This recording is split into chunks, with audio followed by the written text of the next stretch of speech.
Mes chers amis, ajoutez 7 œufs dans une casserole contenant de l'huile bien chaude. Et faites surtout très attention à ne pas vous brûler. Attendez ensuite quelques minutes jusqu'à ce que les œufs cuisent bien. Vous allez voir, c'est une recette rapide, facile et très savoureuse. Maintenant, on va ajouter une pincée de sel. Voilà.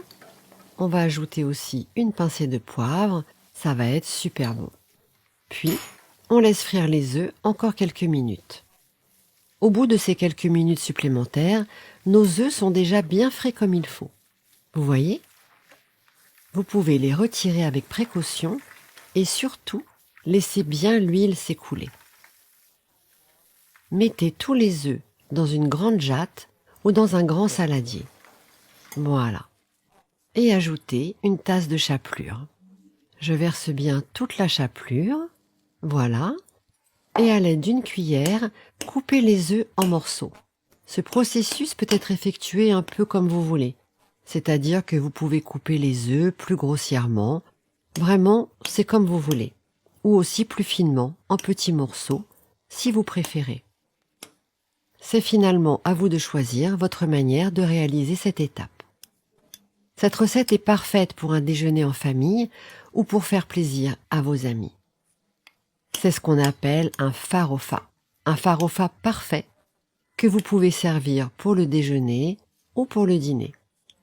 Surtout, mes amis cuisiniers, pour la suite de la recette, il faudra très bien mélanger tous les ingrédients. Voilà, vous pouvez maintenant ajouter le beurre. Pour la quantité, c'est une cuillère à soupe de beurre fondu. Puis également un oignon haché. L'oignon est facultatif, n'en mettez pas si vous n'aimez pas. Ajoutez du persil, et là par contre, cet ingrédient est indispensable.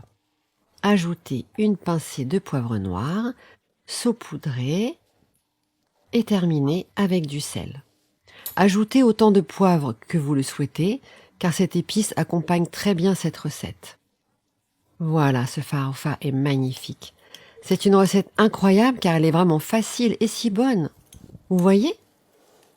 Ça y est, notre recette est prête maintenant. Voilà. Alors vous pouvez mettre la préparation dans un plus joli plat pour servir à table. Toute la famille va adorer cette recette pleine de protéines et pleine d'énergie. Ça sent super bon et c'est super appétissant. Vous pouvez faire ce farofa à la maison. C'est vraiment une recette de toutes les saisons. Alors maintenant, à vous de jouer.